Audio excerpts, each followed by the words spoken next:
Bona tarda, estem al Ciemen fent un programa més de la ràdio de l'Agència de Comunicació Intercultural Itacat, projecte que forma part del grup de comunicació de la xarxa Barcelona Antirumors.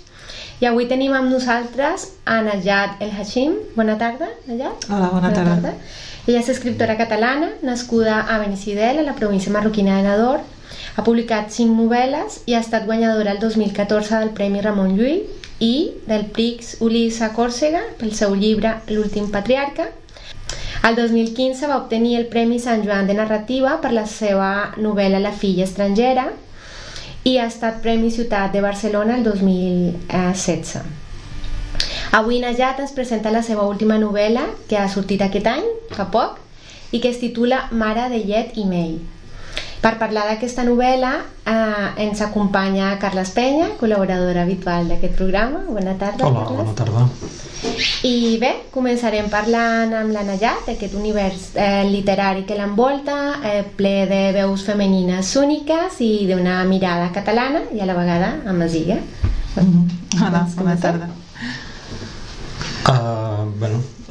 Això, com ha dit la Mayra, fa molt poquet que acaba de sortir el teu darrer llibre, Mare de llet i mel.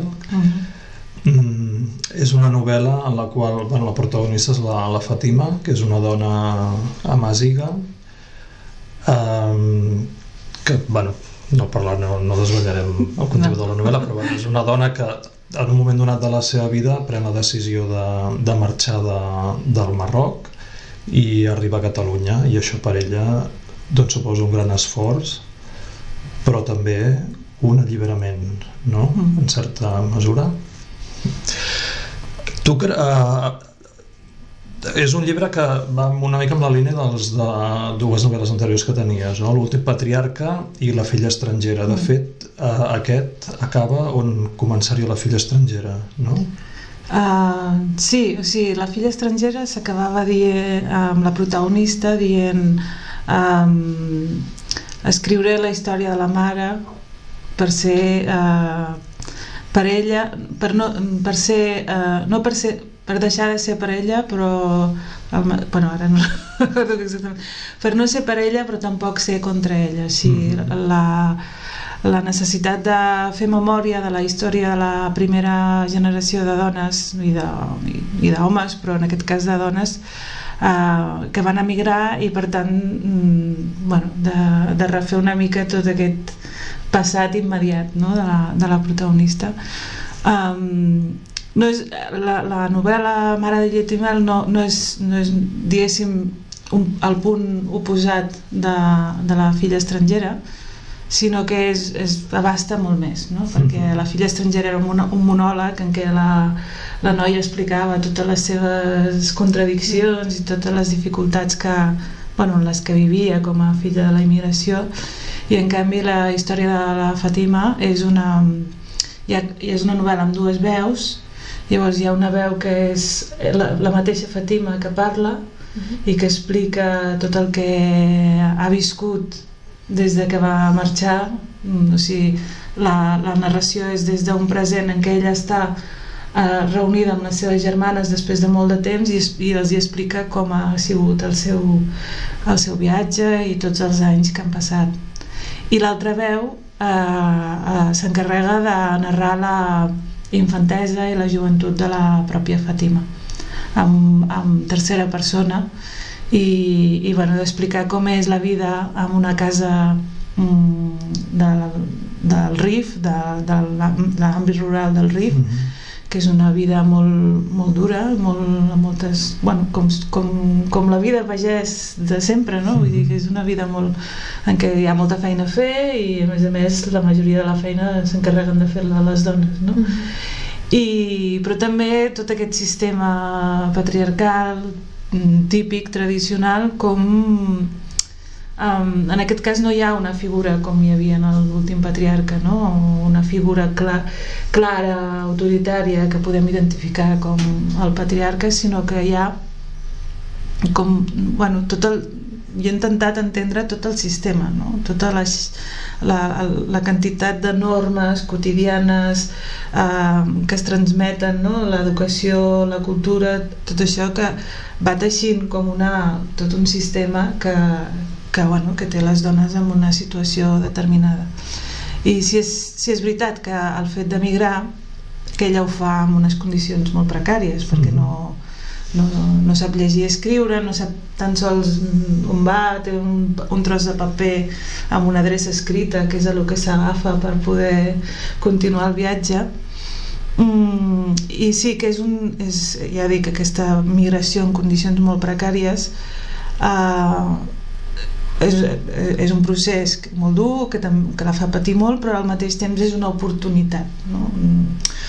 Clar, perquè de fet en el llibre parles, una de les tradicions del RIF és que quan una dona es casa va viure a la casa del marit, i en aquella casa no només hi ha el marit, hi ha la sogra, hi ha els sogres, hi ha els germans del marit amb les dones del marit, i llavors per això tu també deies que moltes dones que han vingut aquí o que han emigrat o aquí o a altres llocs, que estan més que es troben millor, més acollides del que un pensa, no? Perquè d'alguna manera aquí tenen el seu espai propi, cosa que en el Marroc no tenien, que era un espai molt compartit, no? Sí, i això és molt curiós perquè el fet aquest de que quan et cases te'n vas a casa del marit, és una cosa amb la que havia viscut sempre, no és pas cap novetat, però no sé, ha sigut a través de l'escriptura de la novel·la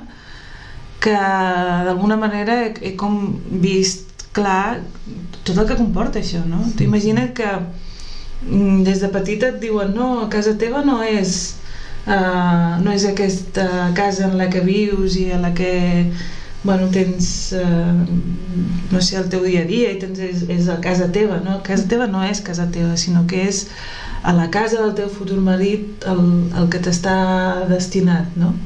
Així és com funcionava i funcionen també en molts entorns rurals, no?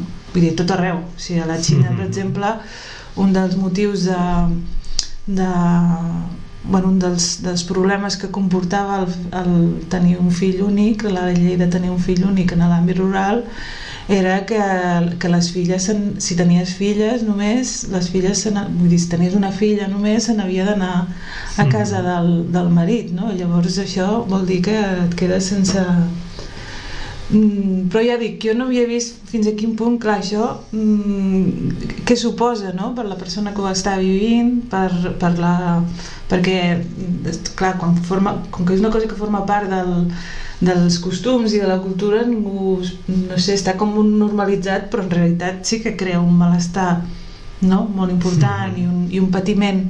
Sobretot aquesta incertesa de la generació de les nostres mares de no saber on te vas a parar, no? I si vas a parar a una casa en què t'entens molt bé amb tothom, perquè no és o sigui, el matrimoni no és per formar una parella, no és, sinó que és per passar... No hi ha una família nuclear. No, és per passar a formar part d'un sistema més gran que és el de la família, però en gros, no? Llavors, clar, has de conviure en una mateixa casa amb la sogra, i a més tenint en compte que en aquest sistema tradicional la sogra normalment és la que s'encarrega de perpetuar aquest sistema, no? Les mares, hi ha un llibre fantàstic que l'he rellegit ara i que vaig llegir en el seu moment quan devia tenir 15-16 anys i que em va servir moltíssim per entendre tot aquest sistema, que és un llibre que es diu Las madres contra las mujeres, de la Côte du Jardin, una antropòloga francesa que va estudiar molt la Cabília argelina, però el sistema és exactament el mateix.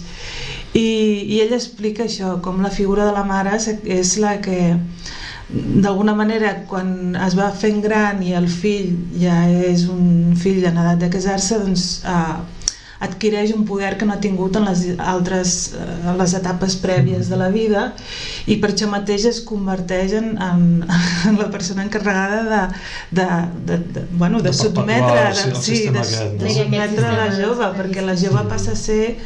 I és de fet l'únic moment en què la dona pot tenir una quota de poder, no? I això, clar, això a moltes dones les deixaven en unes situacions de precarietat absoluta, perquè ja dic, si tot va bé i vas a casa, la casa que et toca, estàs bé i t'entens bé amb tothom, no passa res, però si hi ha un conflicte, si com passa a la novel·la, no ho explicaré, però vull dir que és aquesta sensació sempre de no tenir un lloc, no? Que a casa el pare hi sobres, no t'hi pots quedar perquè hi sobres, no et toca estar allà, i a casa del marit, doncs, és a casa del marit, no és casa teva tampoc, no? I llavors jo he observat aquest fenomen, no? De que moltes dones de les que han emigrat amb els marits, per exemple, o algunes de soles, quan arriben aquí, per molt precari que sigui el lloc que tenen, per moltes dificultats que hi hagi, moltes vegades la sensació de que és el primer cop que tenen un lloc propi, no? I això jo crec que és com un canvi molt important que potser nosaltres a simple vista potser no veiem, perquè tal com les veiem doncs no pensem que hi pugui haver aquest trasbals de les coses, no? I l'altre canvi, evidentment, també molt important és el fet d'accedir, que això li passa a la protagonista, per primer cop a un treball remunerat, no? Que també és de fet, en la història de les dones en general, una de les coses per les quals s'ha lluitat és per la independència econòmica, que és una mica bastant la base, no? Clar, perquè a més ella quan arriba aquí, és de les primeres dones que arriben, es troba absolutament sola, no? Sí, jo volia anar una mica enrere en el temps perquè, clar, ara, no sé, persones que puguin arribar ara ja hi ha tota una xarxa. Tota una xarxa, hi ha coses que tens a l'abast, coses molt bàsiques del dia a dia, no?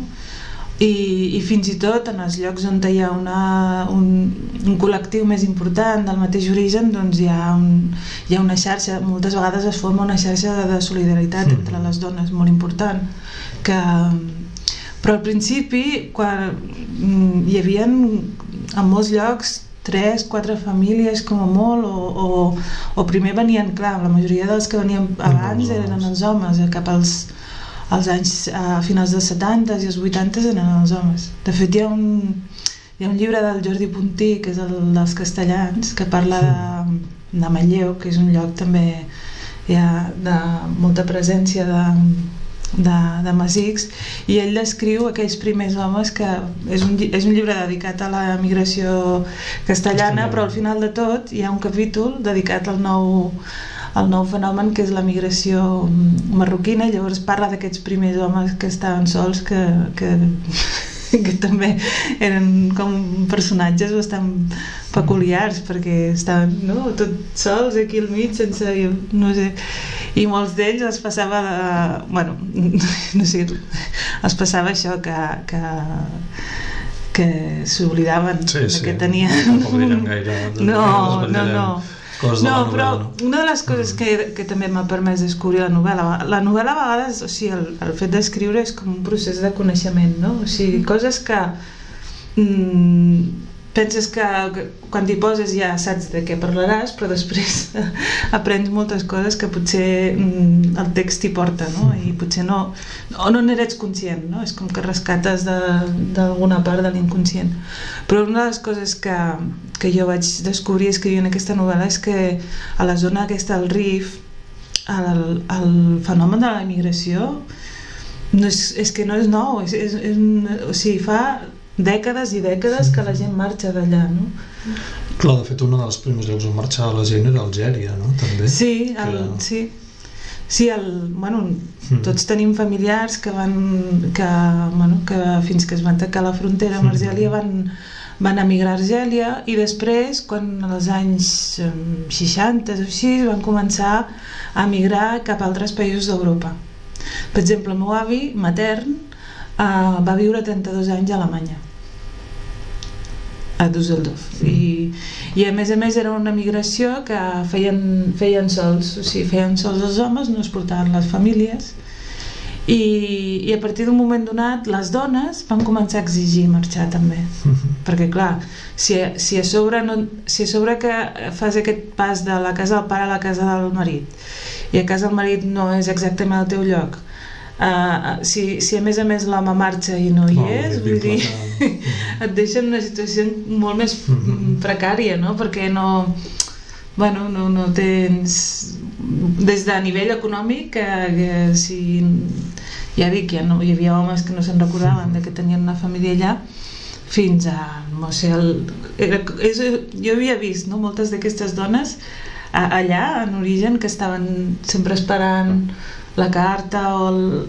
i era una situació de molta fragilitat. I també de molta fragilitat, jo crec que també que ho hem donat per obvi, però que és un fet, i és que aquests matrimonis en la seva majoria són concertats. Sí, fins ara, fins la nostra generació no han començat a haver-hi matrimonis, diguéssim, estàndards, però és que el sistema és diferent, o sigui, el sistema és... Aquesta antropòloga explica que en realitat és un sistema en el qual no existeix la parella com a tal. O sigui, ella diu no hi ha ideologia de parella, perquè el que prima és la família i és aquest sistema patriarcal. I llavors és que fins i tot la consideració de la parella, encara que sigui real, és perquè l'home està tot el dia fora, la dona està a casa, llavors vull dir que fins i tot a nivell de compartir espais íntims, vull dir, o sigui, a part de dormir a la nit, vull dir, es fa difícil, no? Jo estic parlant de l'entorn rural tradicional. Després, aquesta és una de les raons per les quals moltes parelles se n'anaven a viure a ciutat, no? Perquè així podien començar diguéssim, una vida matrimonial més normalitzada, no? Però sí, molts d'aquests matrimonis eren o concertats de que no t'havies vist mai, o potser t'has vist un moment en una festa o alguna cosa per l'estil, però com que està molt reglamentat també o sigui, està molt segregat. Els espais mixtes tampoc no existeixen, no? No hi ha molts espais mixtes i llavors, clar, costa molt que hi hagi aquesta relació. Però encara així que, no sé si en aquest context o ja quan migren, el divorci és una opció també. Sí, el divorci sempre ha existit en l'islam, no és com en el catolicisme que està vetat, no, a l'islam sempre hi ha hagut divorci, per desgràcia hi ha hagut més repudi que divorci, que és diguéssim, un concepte una mica diferent, en què és una de les pors, no?, que tenen moltes dones de ser retornades a casa dels seus pares, no? Però sí, hi ha l'opció del divorci, sí, des de sempre. I amb aquests matrimonis concertats, la tassa és més alta de divorci que si és o no necessàriament? No crec, perquè ara sí, o sigui, amb la generació, a partir de la nostra generació, les que venen després, de fet, jo crec que algú hauria d'estudiar un fenomen bastant important, que és la quantitat de divorcis que hi ha en parelles que potser no són de conveniència, com eren les de les nostres mares, però són d'algú que ha crescut o ha nascut aquí, ha crescut aquí, amb algú que ho ha fet allà. I aquests matrimonis, estadísticament jo, el que observo al meu voltant és que estan fracassant d'una manera estrepitosa, perquè hi ha molts conflictes amb la manera d'entendre la relació. Clar, és molt novedós, de fet, tot això, no? Si no existia una ideologia de parella, de cop i volta és com que ens estem iniciant, no? No sé, crec que també deu ser molta pressió, no? Al mateix temps, ser els primers de fer una parella més clàssica, i llavors jo crec que hi ha moltes friccions i molts conflictes derivats d'això, de quin ha de ser el rol de cadascú, o sigui, s'està fent com molts canvis a marxes forçades i llavors moltes vegades no queda més remei que trencar, no? Però... Aquesta novel·la tu la... no sé, he llegit en algun lloc, no sé, en alguna entrevista, formaria part d'una trilogia juntament amb La filla estrangera i L'últim patriarca. Clar, L'últim patriarca és una crítica directa cap a la figura paterna, no? I llavors aquestes dues són més de... Bueno, una és La filla estrangera, en un moment donat hi ha un trencament amb la mare, no? I després hi ha una reconciliació, i en aquesta també, bueno, és com un homenatge a la figura materna. Jo no la tenia, o sigui, no ho tenia pensat així prèviament, no? De fer una trilogia sobre... Però ha anat, no sé, ha anat sortint, vull dir... Clar, L'últim patriarca sí que era una història molt d'això, centrada en la figura, quan una figura típicament patriarcal. I aquí La filla estrangera volia transmetre una mica el que suposa estar en la situació d'aquesta filla, i aquestes dues sí que estan directament vinculades, no? Perquè la mare d'una, o sigui, la mare de Lletimel és la mare de la filla estrangera, i aquí l'última és una mica la que m'ha servit per fer com una mena de trencaclosques, no? Per entendre tot aquest origen en el sentit com més ampli del terme, no? I origen com a dona. Jo crec que cadascuna han de saber una mica de quin... perquè masclisme n'hi ha per tot arreu, però cada lloc és... De la seva manera. Sí, de les particularitats. Sí, i llavors bueno, a mi me vaig quedar molt en pau, com molt descansada, com vaig quedar, i sense, no sé, sense aquella ràbia, no?, de l'últim patriarca que tenia com... Home, l'últim patriarca, tu devies tenir molt... I aquesta ràbia també es transmetia, no?, al lector. Sí. Perquè ràbia, d'alguna manera, al final, un alliberament, no? Sí. Perquè, bueno, fas la... pom, no? Sí. El que passa... Tampoc desvetllarem. No. Si algú no l'ha llegit, no? No, però saps que em vaig donar compte després, perquè, bueno, jo escric d'una manera que no... Bueno, escric, diguéssim, com el que em demana el cos, no?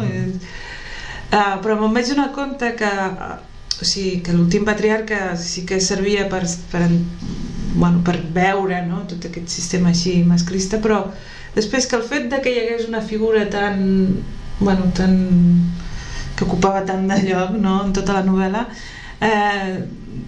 no sé, tenia la conseqüència de que la resta de coses quedaven molt a l'ombra, no? I una de les coses precisament és les dones, no? Encara que hi tenien un paper molt important, però quedaven com actors secundaris, saps? I això em va deixar com no sé, amb un regust una mica estrany, no? De dir, quina injustícia, no? Perquè elles que estan...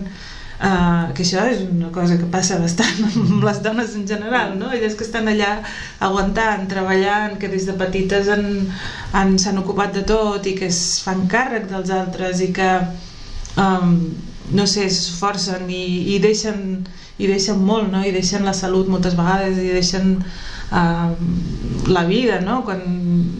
I en canvi sembla que quedin com en un lloc secundari, no? Però bueno... De fet, aquí en aquesta novel·la les figures masculines són absents, no? Sí, són secundàries o apareixen molt poc o no apareixen. Llavors això permet també clar, d'alguna manera, o sigui, representar i posar davant del lector tot un món, de fet, que no se sol veure, no? Que sol estar invisibilitzats, que és el món de les dones, perquè és el que passa, te portes endins i és un espai que podria semblar que això, que és secundari, que no hi passa res, i en canvi hi passen moltes coses, no? I literàriament tu com consideres que... Perquè, no sé, bueno, vull dir, jo personalment, no sé, sempre m'ha agradat molt les teves novel·les i les no novel·les, perquè jo també soc catalana, també és un llibre que em va agradar molt perquè donava moltes pautes per entendre el fenomen migratori també. I també com us podíeu sentir doncs població migrant, no? Aquest sentiment de pertinença o no pertinença a la societat d'acollida, no?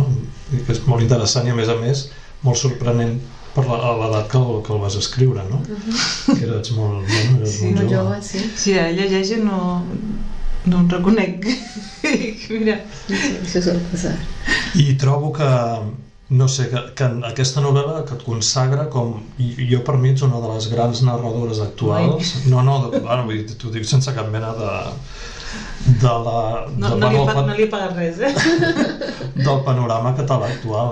T'ho dic clarament, tens una veu narrativa molt potent i molt interessant i molt plena de molta sensibilitat a més. No, jo l'únic que puc dir és, clar, des de fora, vull dir, des de dins és molt difícil de jutjar. De fet, un dels problemes que tinc molt important a l'hora d'escriure és que em costa molt, mentre estic escrivint, de prendre distància i... Vull dir, perquè jo, no sé, una part d'aquesta novel·la vaig estar a punt de tirar a les escombraries. Però a part d'això, que és com un defecte de fàbrica, jo sí que sé, o sigui, sí que puc descriure com m'he sentit en acabar cadascuna de les novel·les i el procés ha estat diferent en cadascuna, no? I aquesta, el que té de més particular és que ha sigut un procés molt lent, que jo era molt d'escriure molt ràpid, no? I de tenir com ja tot molt fet i bueno, això també. És que un altre problema que tinc a l'hora d'escriure és que no puc escriure per parts, no? Sinó que ha de ser com pensar molt en el que escriuré i llavors quan ho faig ja com tenir-ho tot, no? Però aquí el procés ha sigut com molt més lent i aquesta lentitud que en alguns moments podia ser desesperant perquè em donava la sensació que alguna cosa no fallava, però no per res, sinó perquè estava acostumada a fer-ho més de pressa.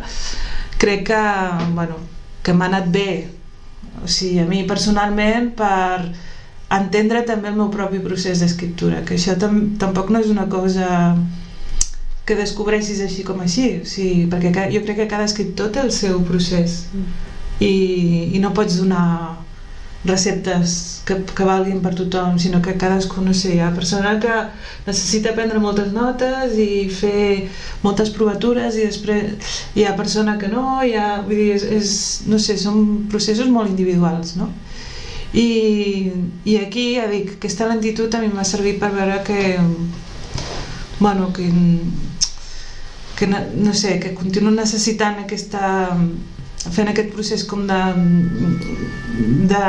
una mica a les palpentes mentre escric, però que aquest anar a les palpentes no vol dir necessàriament no saber el que estàs fent, sinó que és com l'altre dia li llegia a la Úrsula K. Le Guin un llibre que es diu Contar es escuchar, que acaba de sortir. Són textos de reflexió sobre literatura i deia que l'escriptura és un procés semi-inconscient. O sigui, és com... Si controles massa, mates el que estàs escrivint, o sigui, no... I clar, evidentment, si descontroles tot, tampoc no serveix. Però això, el fet que sigui una cosa així mig conscient, fa que pugui anar desgranant molts elements que quan jo els estic escrivint penso per això, per què ho estàs posant? Però que després veig que formen com un teixit, diguéssim, d'elements que tenen una significació simbòlica important, no? I ara deies que et costava molt, no?, de tu veure... Tens sparrings que llegeixen... Bueno, en tinc un, però no em serveix perquè li agrada tot el que escric, llavors... I diu que és absolutament objectiu, però... A A mi el que m'interessa en el teu procés d'escriptura és, diguem, he escoltat en altres entrevistes que una de les motivacions que et va donar o que et va portar a ser escriptora, a més que ja sabies que des de sempre que ho eres, perquè això se sap, va ser en primer lloc els professors, no? Professors que vas tenir. I un altre aspecte que també va cridar molt l'atenció és, que és una realitat, és que al igual que parlaves abans d'aquestes parelles que ara es divorcien i que és tot en una altra realitat, tot canvia, tu també ets un referent, no? Tornes un referent d'una nova realitat, ets una mica la pionera de ser una dona marroquina que ve de nena a una altra realitat i adoptes una altra llengua que no és la teva llengua materna, però que és la teva llengua d'escriptura per tot un procés que ens explicaràs. I per exemple, persones que es troben en la mateixa situació, escriptors i escriptores que es troben en la mateixa, quina seria, no sé, com la recomanació, per així dir-ho, de no escriure en una llengua que no és teva, però que fas tot un procés? Això per una banda. Clar, és que jo no he sentit mai que fos una dificultat, això, no? Vull dir,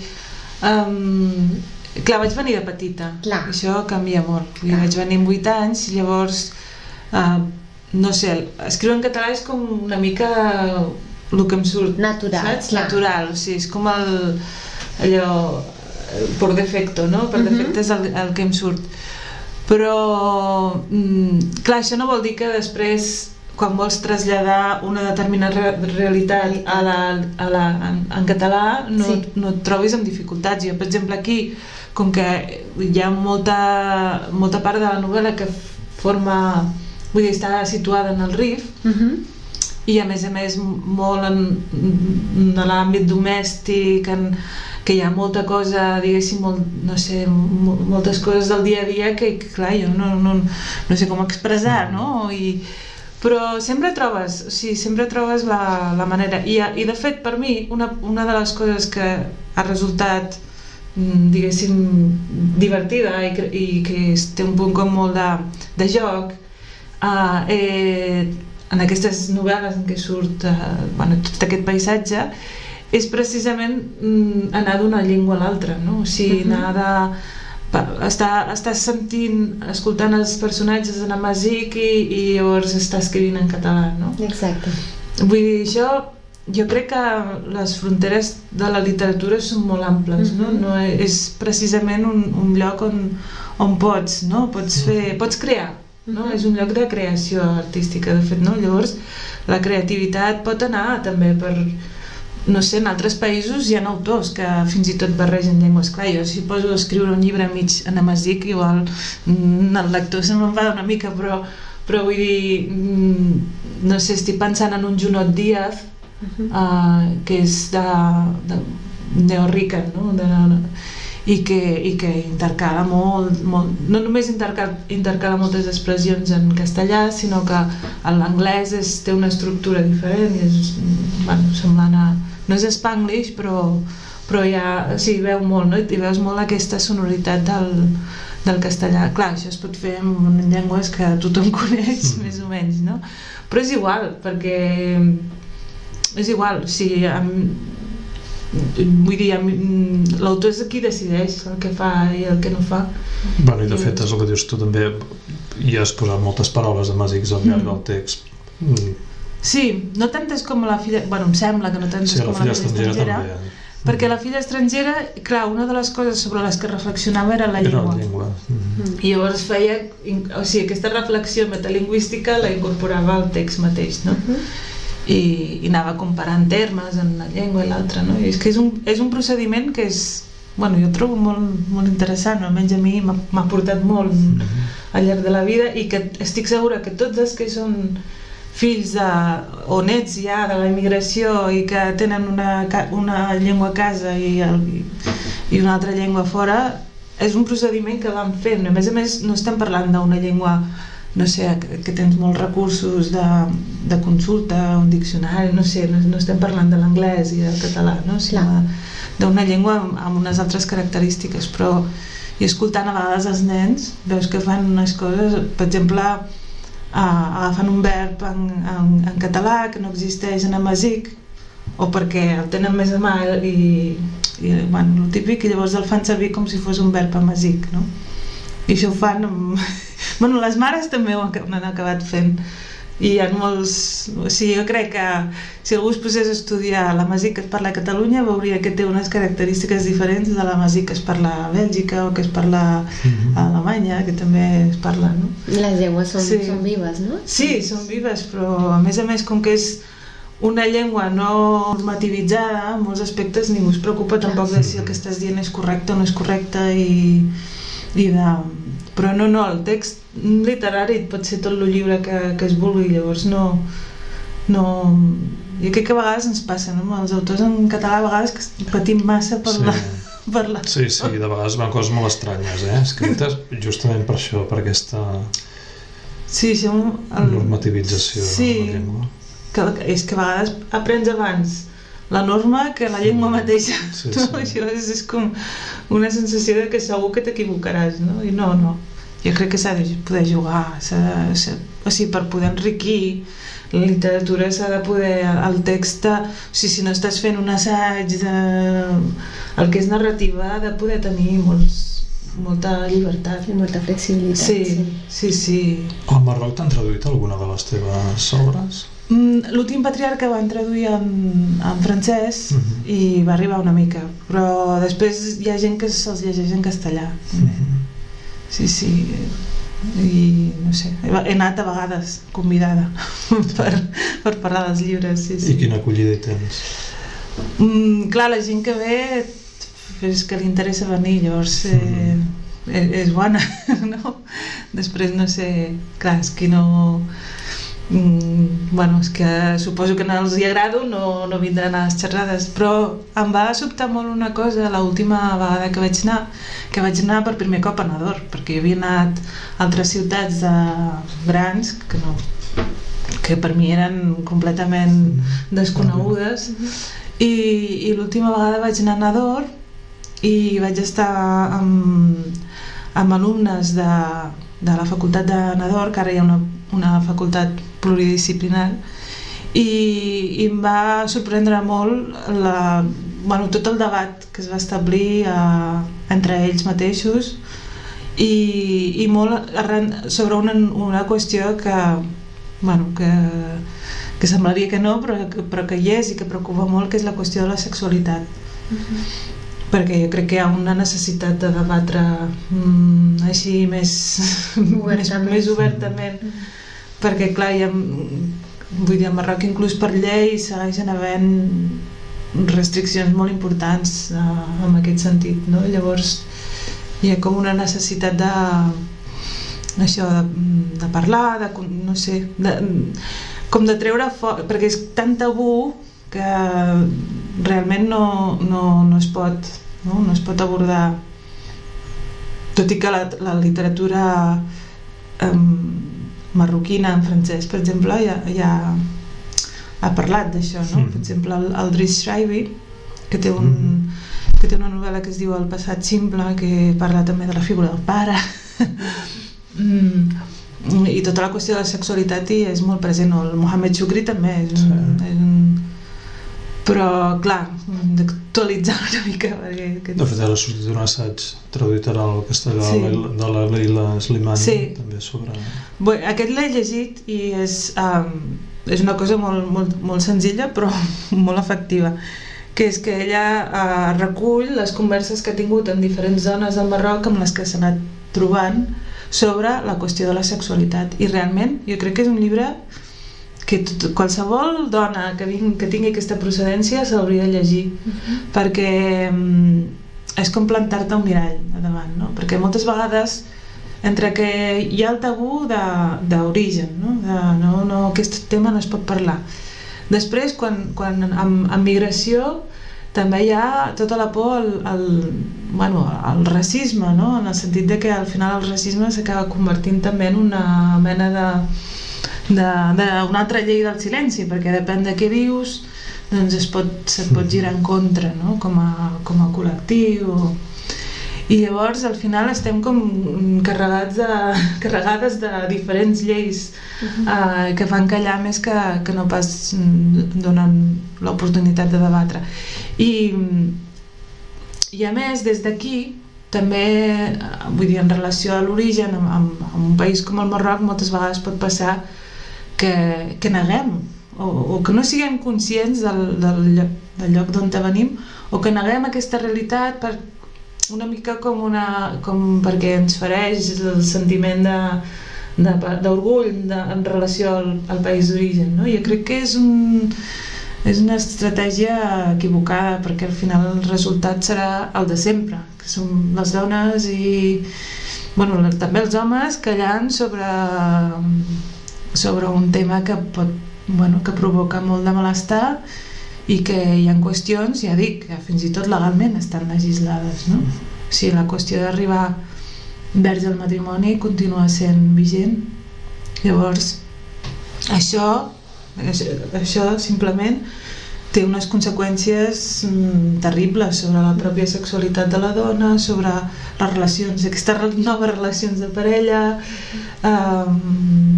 i a més et deixa en una situació de vulnerabilitat. I el que diu la Leila Slimani és, ella es reconeix que, vull dir, almenys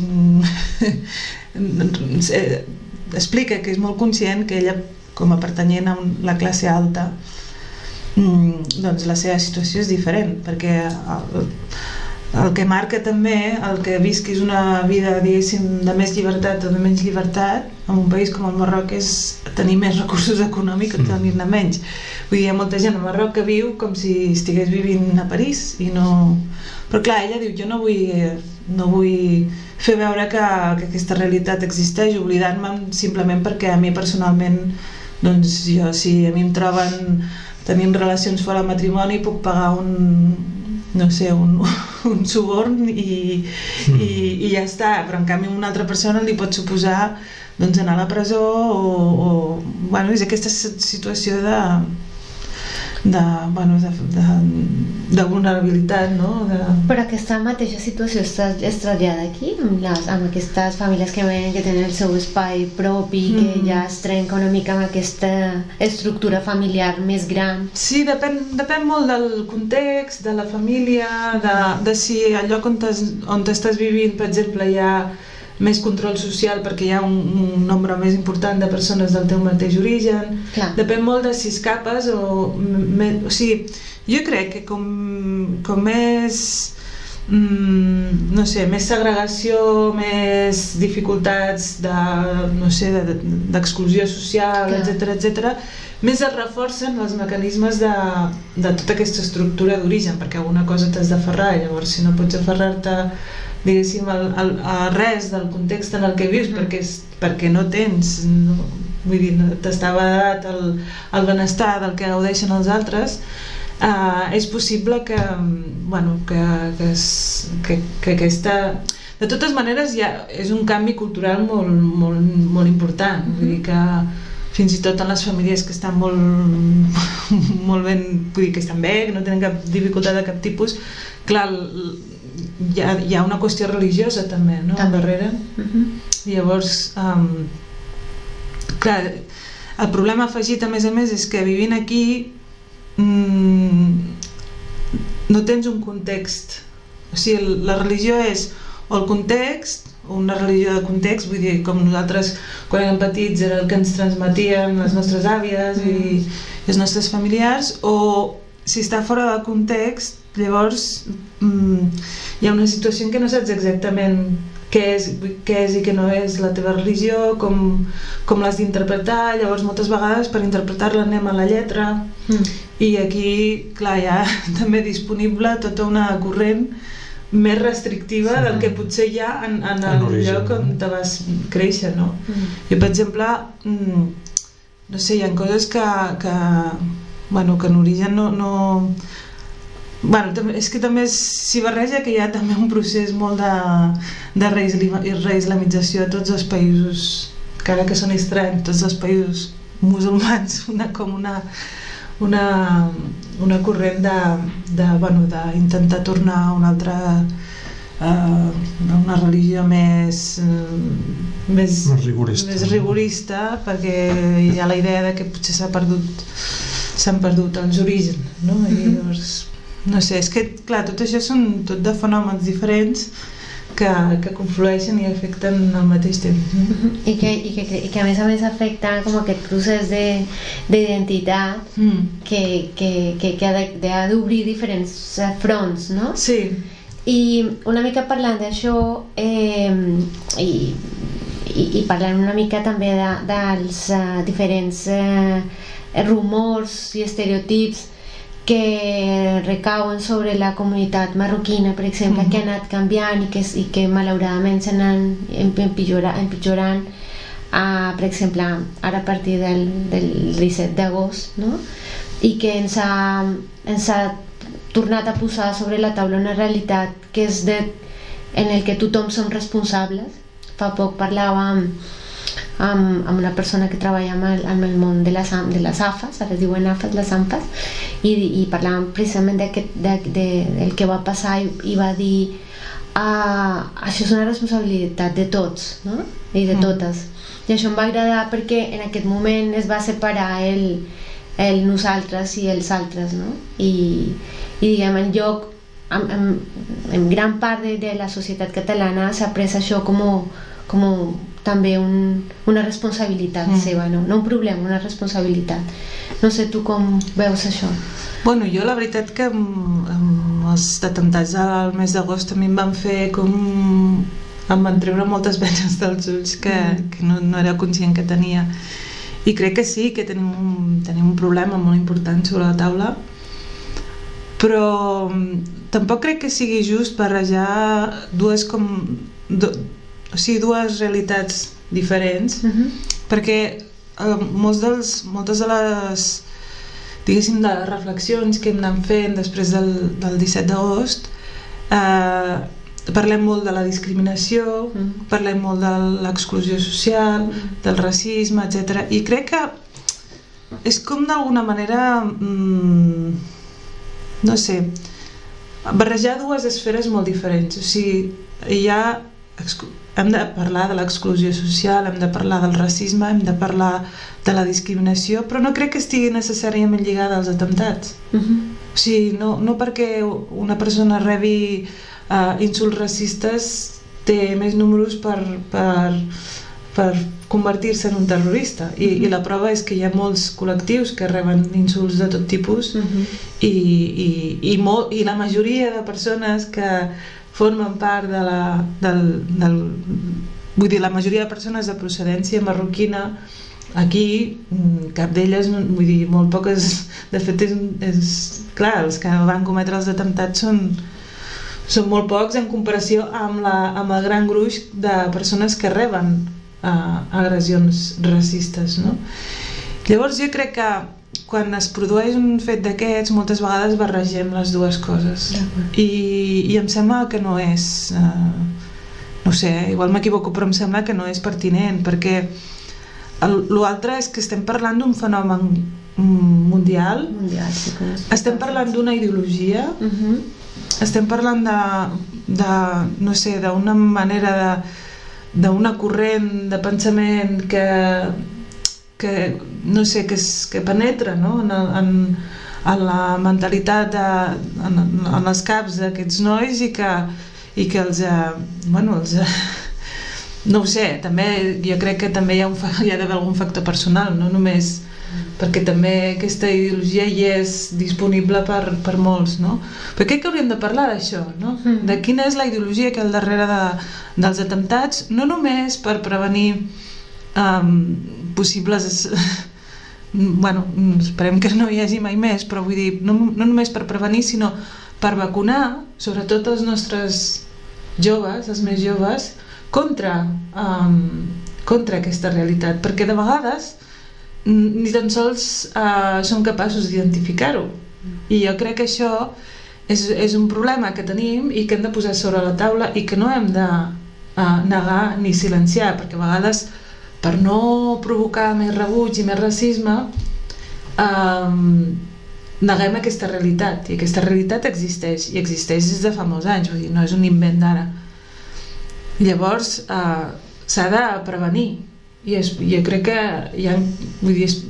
la prevenció és el coneixement, saber que quan algú et ve amb segons quin discurs que pot semblar religiós, doncs has de saber si realment el que hi ha és una persona molt pietosa o si hi ha una altra història al darrere, no?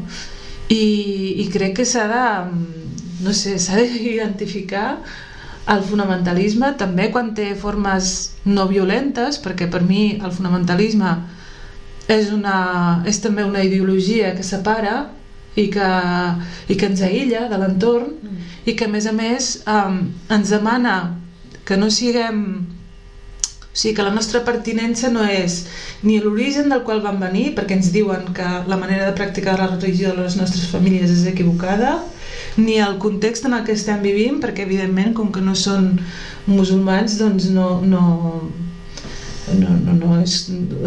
som d'ells, no som d'aquí, no?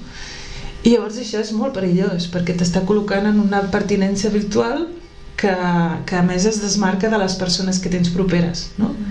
I jo crec que això és molt perillós, és molt perillós.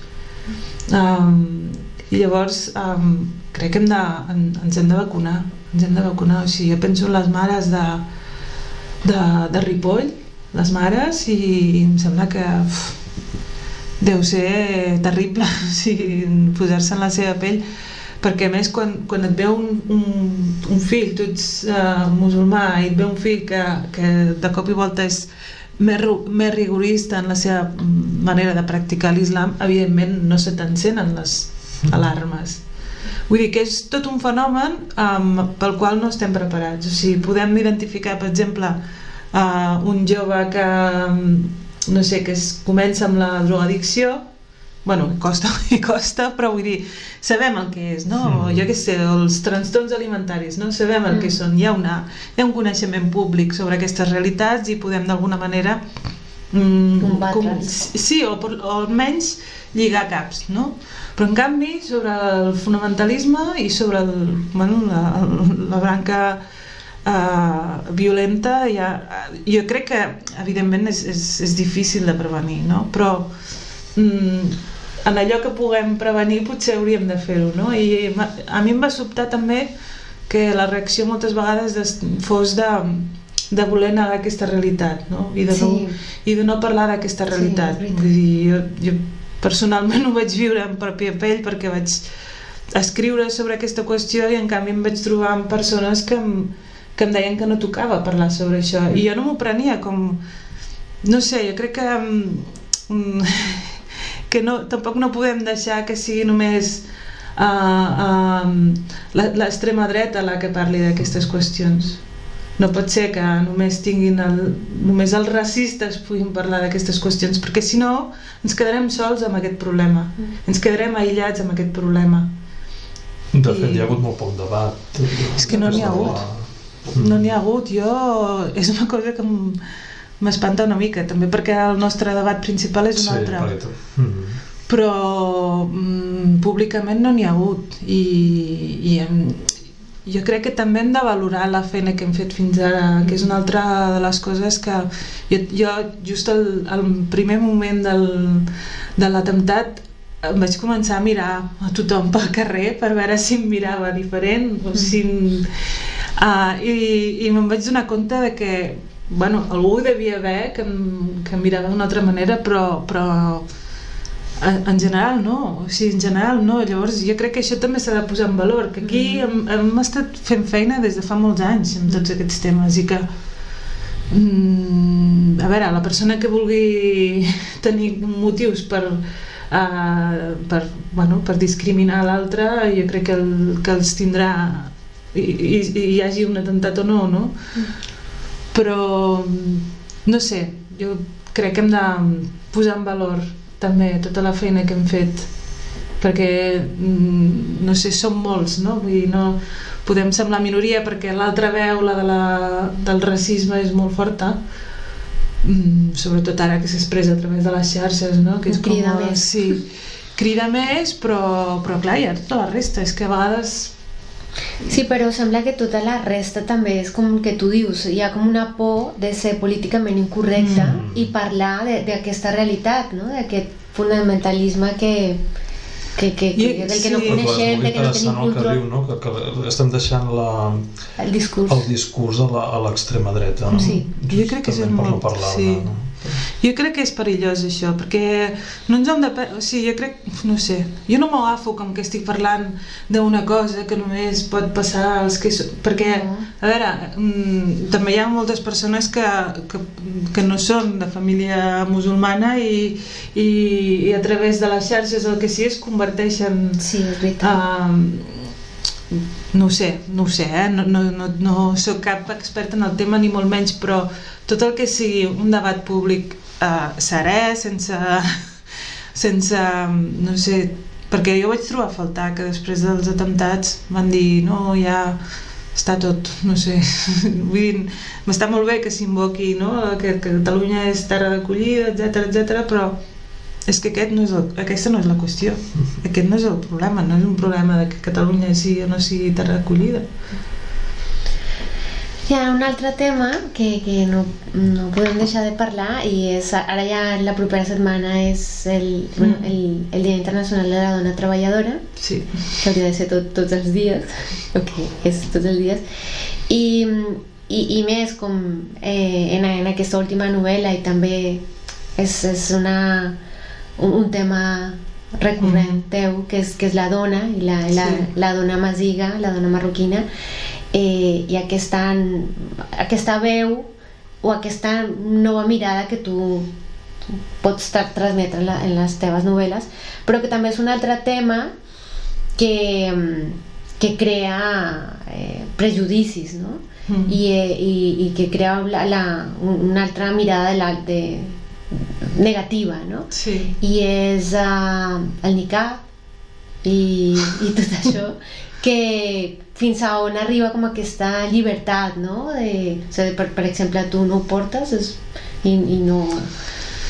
No, bueno, el tema de la vestimenta és un tema complex sí. I delicat, però no sé, jo tota la vida que, no sé, quan explicava el Jo també soc catalana, explicava, per exemple, el que era anar pel carrer amb la meva mare i que la gent em digués digue-li a la teva mare que es tregui un mocador, no? Això era una situació molt violenta, no? I molt humiliant, perquè amb una persona adulta per què li has de dir com s'ha de vestir, com no s'ha de vestir, no sé. Vull dir que la primera cosa és aquesta, no? La no discriminació contra cap persona que vull dir, no es pot vull dir que el que jo pugui dir a partir d'aquí sobre el mocador no vol dir que jo legitimi cap tipus de discriminació. Clar. Val? L'altra cosa és que des de dins ens hem de plantejar o hauríem de poder reflexionar sobre què suposa com a dones el fet de portar una peça de roba que d'alguna manera està no sé, està posant el focus sobre el nostre cos, no? O almenys això és com ho he viscut jo personalment. O sigui, en un moment donat a mi em van imposar un mocador, no és la situació que descriuen moltes dones que se'l posen voluntàriament. Sí. O sigui, que tothom li quedi clar que hi ha moltíssimes dones que se'l posen voluntàriament. Però dic jo, hauríem de debatre sobre què significa, quin significat té, no? Jo durant molts anys diguéssim, que he pensat que cadascú fes el que vol i prou, no? Però llavors no sé, crec que hem de reflexionar, no? Què significa haver-te de tapar els cabells obligatòriament, no? I haver de no poder sortir a l'espai públic sense tapar-te els cabells. O sigui, això és una... A mi em va fer sentir molt malament. No sé, em va fer sentir com si com a persona fos no sé, de segona, com... El fet de posar-te el mocat? Sí. D'acord. Vaig portar molt poc temps, però era per pura pressió familiar, no era, clar, en aquest cas no era una decisió meva. Però vull dir que em feia sentir molt, no sé, com d'una manera com mutilada, no? És una paraula molt forta, però com si m'estiguessin fent renunciar a una part important de la meva identitat. Però després, si a més parlem de tota l'altra qüestió que va lligada al cos, que és la qüestió de la sexualitat, doncs jo crec que també és un debat necessari. Fem-lo portes endins, fem-lo portes enfora, el que es vulgui, però és un debat necessari perquè l'arrel, l'origen primer de l'obligatorietat de tapar-te els cabells, que és una obligatorietat que a més a nivell de textos religiosos no està demostrada, que és una altra qüestió que també hauríem de discutir, no? I aquí ara estan sorgint noves lectures dels textos religiosos, perquè hi ha tota una corrent de pensament que diu que aquestes interpretacions que s'han fet fins ara les han fet homes i per tant eren patriarcals, i per tant hi ha dones ara mateix que tenen la formació necessària per poder fer elles la interpretació de la religió, no? Però cap d'elles, curiosament, no es posiciona en contra del fet de posar tot el pes al damunt del cos de la dona a través d'aquesta obligatorietat de portar que ja dic, no està demostrada, o sigui, no està demostrat que sigui obligatori portar mocador, no? Però, no sé, crec que aquí hi ha el fet potser de que moltes dones que el porten han rebut molt de rebuig i vull dir que són les que reben insults, anar pel carrer, etc, ens posa en una situació com a la defensiva que com a dones ens està portant a una altra trampa. Vull dir que hem de poder parlar d'això, o sigui, hem de poder parlar de què suposa aquesta obligatorietat, què suposa també com a pressió per la resta, perquè de vegades clar, la persona que se'l posa pot estar tenint una influència en altres dones que estan al voltant, perquè resulta que es posicionen en un lloc com de superioritat en relació a les altres, parlo de quan hi ha grups així molt... no sé, és un tema complex, potser no tinc dret a parlar-ne perquè no el porto. No, des de la teva experiència. És que clar, és una mica... Clar, la meva visió és diferent, no? Perquè jo ho visc des de fora i per mi és tan vàlid que les dones vulguin portar-ho, no és vàlid que li imposin portar-lo i és vàlid que no ho portin, no? I encara, perquè he treballat amb moltes dones marroquines que per elecció ho han portat, musulmanes, però també hi ha com un discurs buenista, no? D'aquesta imatge de donar a conèixer o de ressaltar aquesta dona amb el mocador, com la imatge que tu dius, no? Com de... Però això s'ha fet des d'aquí també, o sigui, als mitjans, fixa't que no es pot posar una notícia sobre no sé, sobre immigració, sobre els marroquins aquí, sobre qualsevol d'aquestes qüestions, la fotografia que acompanya sempre és una dona amb mocador. Sí, exacte. I això és una construcció, no obeeix a... Vull dir, hi ha dones, evidentment, que porten mocador, però, no sé, m'han explicat un incident de 3 noies que van ser... que les van insultar i eren 3 noies i un noi, i llavors els mitjans van recollir i sortien les noies que portaven mocador en primer pla i el noi no sortia a la foto, o sigui, no sortia directament, i també va ser... Però sortien les dues noies que portaven mocador en primer pla i la segona bueno, que no es veia gaire, saps? I és perquè gràficament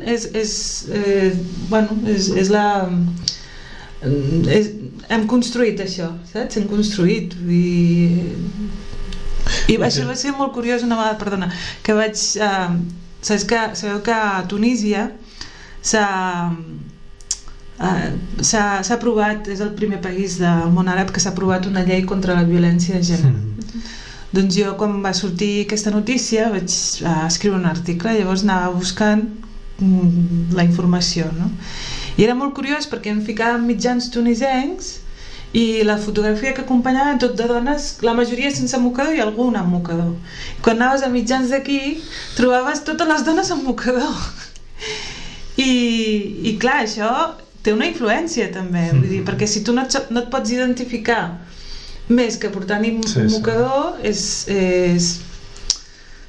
No sé, jo et dic, jo personalment, que és una posició personal, que no té per què ser extensiva a altres persones, i com a feminista l'obligatorietat de qualsevol peça de roba que posi el conflicte en el meu cos no la puc assumir. Com a feminista no la puc assumir, perquè vol dir que jo soc la que provoco el desig dels homes i la meva presència en l'espai públic destapada és problemàtica, i vol dir que jo en tant que dona haig de tenir unes precaucions i prendre unes mesures que em fan sentir que d'alguna manera l'espai públic no és tan meu com ho és per un home, no? Perquè la qüestió és aquesta, que al final els homes no s'han de preocupar d'aquestes coses, no? Perquè jo entenc que, per exemple, hi hagi persones que se'l posin en clau identitària, no? Com una manera de... Però, i per què vosaltres sí, els homes no? No? Jo crec que aquesta és la qüestió de fons, o sigui, perquè nosaltres sí, ens hem d'estar tapant i ells no. Sí, aquí volia anar jo també, en el factor aquest identitari, però és veritat el que dius, perquè la dona ho ha d'assumir com a... i l'home en canvi no. Que ja dic que aquesta reflexió no vol dir ni de bon tros ni de lluny que estigui justificant cap mena de discriminació contra dones que portin mocador. És que a vegades es barregen les dues coses i llavors sembla que no pots dir res perquè llavors estàs fomentant la discriminació. I jo he estat molts anys precisament fent tot el contrari i crec que no... És que m'he trobat molt... Quan tinc l'oportunitat de compartir amb dones musulmanes que porten el mocador o que no el porten, els pregunto com curiositat perquè jo personalment, jo tinc un mestre de la Índia i quan vaig a la Índia jo cobreix els cabells per unes raons espirituals que jo respecto i que jo puc entendre, però i precisament per això els hi pregunto, i moltes m'han explicat que els seus marits no els imposen res, que és una decisió d'elles, i que a més elles abans de venir aquí no el portaven, o quan van venir aquí no el portaven, se'l van treure el marit i els va dir aquí no cal, no fa falta, però ho han fet per un rebuig. Ni tan sols els he preguntat i ara, quina és la raó espiritual, no? Què diu el vostre mestre sobre això? Per què els cabells? Jo sé la meva raó, no? Però no ho sé, ho faig per el rebuig. I això em va sorprendre, no? Com pel rebuig? És a dir, perquè alguna companya seva, alguna amiga seva, van agafar en el metro els mocadors, la van estirar, i elles en solidaritat ho han fet i ho porten. Ja, però és no sé, és una raó molt... No sé, potser en aquest procés d'identitat a mi em va passar una cosa semblant quan vaig migrar i potser portava 3 anys aquí i em vaig adonar de la meva de les meves arrels xitxes, muisques, no? Dels meus pobles originaris, no? Que allà vivia de lluny, no? Perquè no pertanyo a cap comunitat indígena. Però aquí, doncs, també potser és això, no? No sé, clar, són processos molt individuals. Jo crec que cadascú... El que passa que en aquest cas també el l'origen tampoc és una cosa tan marcada, no? Per exemple, jo no sé en altres zones de Marroc, però a la zona on vinc jo, la tradició i el costum que hi havia sempre era les nenes i no, evidentment no portaven cap... O sigui, això que a vegades veiem aquí de nenes amb mocador, això sí que és una aberració, perquè les nenes no han de portar mocador. Vull dir, a mi em sembla que hauria d'estar prohibit directament, perquè una cosa és una persona adulta que decideix sobre el seu cos i una altra és una nena petita, no? Però allà les nenes i les noies joves no estaven obligades a portar mocador. Algunes en portaven, però no estaven obligades i no es veia malament. Socialment no estava mal vist que una noia jove no portés...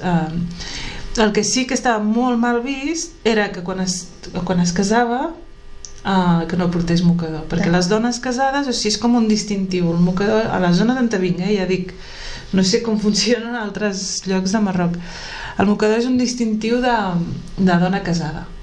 Llavors és com molt escandalós que una dona casada no porti. El que passa que allà també aquestes corrents diferents que hi ha també estan penetrant i cada cop que hi veig més noies joves que es posen elles voluntàriament al mocador abans de casar-se, perquè creuen que això que respon a una identificació religiosa o no sé, o també a vegades allà també és com clar, l'assetjament és una cosa molt present, l'assetjament pel carrer, pel simple fet de que vagis pel carrer i si vas vestida d'una determinada manera encara més, això la Leila Slimani també en parla, no? Llavors a vegades sembla que si et poses un mocador no seràs tan assetjada. En realitat no funciona perquè ets assetjada igual, perquè els és igual que vagis... No és la vestimenta, és el fet de que siguis una dona en l'àmbit públic i que aquesta presència sigui una cosa com molt recent i llavors és un espai que ells consideren, els homes que consideren que és seu i per tant ells tenen dret a assetjar-te si estàs a l'espai públic, no?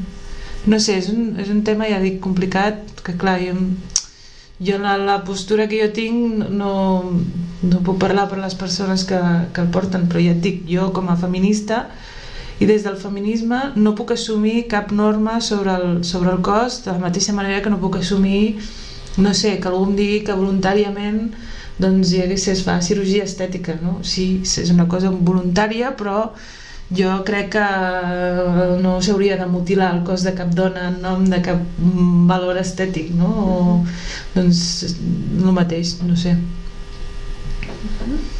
No sé si tens una altra pregunta. Anava a preguntar molt breument sobre el tema del RIF, la situació política, perquè és un tema que hem tractat aquí en el programa i no sé si ho vius de forma gaire directa o... Bueno, sí, vaig estar una mica al cas clar, hi va haver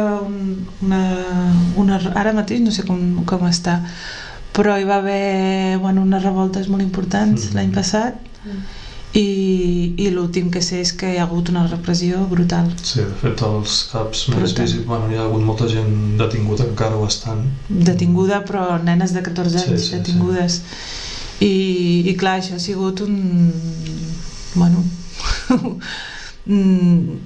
gerro d'aigua freda molt important, perquè, no del tot, perquè ja es veia que quan va morir Hassan II i va accedir al tron Mohamed VI, hi havia com molta esperança, no?, de canvi. De fet, moltes coses van canviar, no? Per exemple, la llei de família, algunes coses van canviar. A la zona del Rif, més a Nador potser que a Lucemas, no sé, es nota, no? Jo l'últim cop que vaig anar hi ha unes carreteres fantàstiques que resulta que a casa nostra, que pensava que era lluny està molt a prop, però clar, com que havies de fer com una carretera terrible per arribar-hi, semblava molt lluny, no?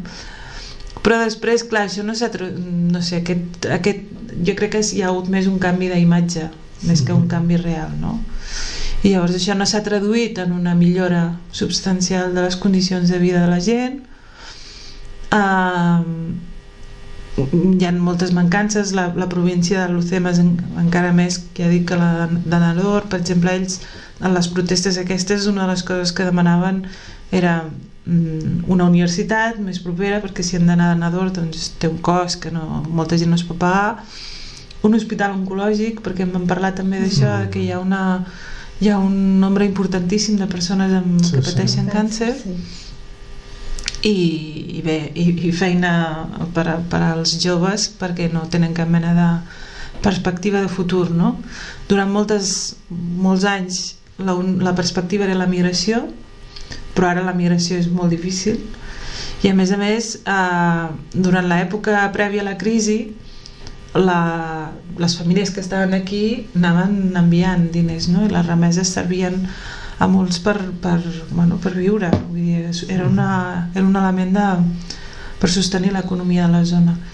I clar, també això no hi és, perquè moltes famílies amb prou feines es poden mantenir elles aquí, no? I hi ha una falta de perspectives absoluta. Però aquesta repressió és com haver tornat a altres èpoques, no? O no haver tornat, sinó ser plenament conscients de que el règim és el que és. És que és el que és, vull dir, no hi ha... Però bueno, des d'aquí tothom content, perquè és el país més estable de la zona. Bueno, sí, a nivell geopolític, una cosa és la geopolítica, una cosa és la realitat. Sí. I ja per acabar i per tornar on hem començat, hi ha alguna presentació? Ara farem una aquí a Barcelona el 5 d'abril. El 5 d'abril? Sí. A on? A la Central. A la Central, sí.